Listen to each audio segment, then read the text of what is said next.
Welcome back. This next tutorial is just going to show you the basic Photoshop paintbrush and some of the effects we can use as well to touch up our images.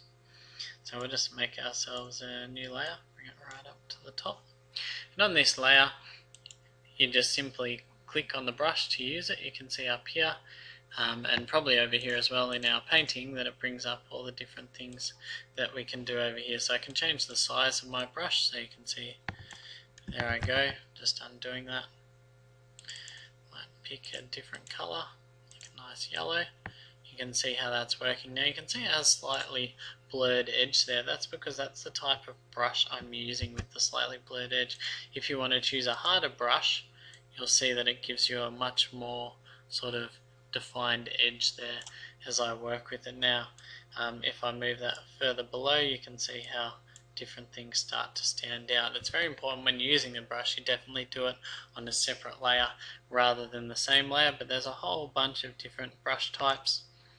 And you can also, and I would encourage this, is you can download brushes as well off the internet, and you can get all sorts of different grungy brushes and little symbols that also work, and ones that replicate markers and calligraphy pens, and as you can see there, leaves, and yeah, it's good fun having a play with some of those brushes. So you can see that's the basic brush. You go through, you choose your size, you decide what you want it to look like, and then you have a go at, I guess, painting something or painting over something. And there's some of the presets, and you can just load more brushes in by choosing the sort of different types that they've got. You can go to load brushes, you can save brushes, you can make brushes. So that's all to do with painting. And yeah, so it's good fun. Have a play, maybe search around on the internet. There may be a link on the portal, may not, and have a look and see if you can find some brushes that you want to have a play with and just see what kind of effects you can get. Now, some of the other effects that we can do not using our brushes is, we'll turn some stuff off here,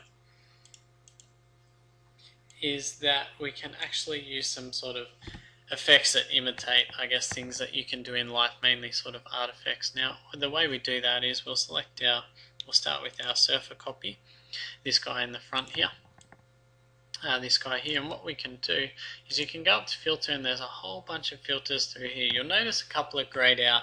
That's because we're working in CMYK, so to use the rest of those you actually need to go back into RGB, and it will change the colours slightly. Sometimes you notice, sometimes you won't, like that, and then you go back up into your filter and you can see they're all there. So it's important if you want to have a go of them all. But the easiest way is to just go through them and have a bit of a play with one of them. It will bring up and show you, so when you zoom out, it will show you what it would look like, if you want to turn that image into a coloured pencil. Or some of them won't have much effect, some will look kind of cool, so it looks like it's got some plastic over the top. You can make it look like a bit of a painting or a watercolor. What's key here is that it doesn't look like much is happening there. You can play with your brush detail and your shadows and your textures, so these are all the variables. But before I do that, it probably makes sense picking some brighter colors, so because it uses those two colors when it's working. So if I had that and like my purple color back, you'll notice when I go back into my artistic filters, you can see that it's picked up on the blue color there, and hopefully, depending on what the effect is, of course, it might change some of them into the colors. It's probably also because it's such a dark image, but if we turned him off and went with our stairs, hopefully we'll have a much better effect. And so it's a matter of just choosing one and then just rotating it around, and you can see how that it can give it quite a unique kind of looking effect. It can look like it's all roughed up and done in pastels, or it's been painted with some gouache or put into watercolor.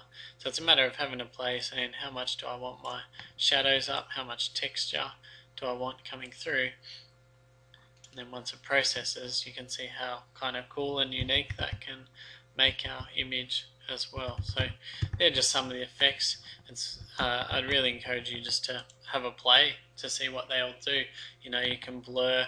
If we grabbed a different one. So we put our surfer back on top.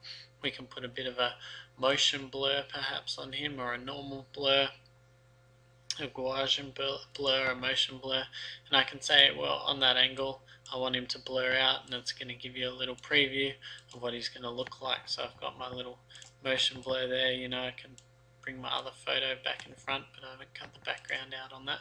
So you can see I've now blurred my surfer out, so it looks very out of focus.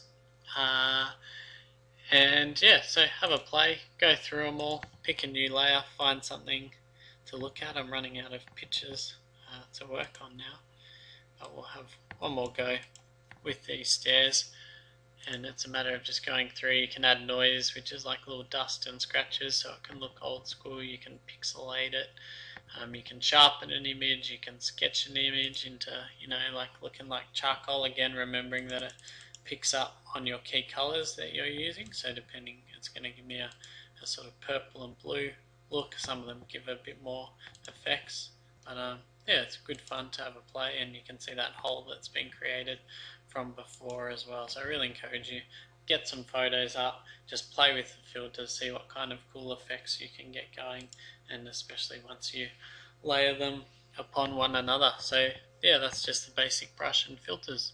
I think there may be one more tutorial.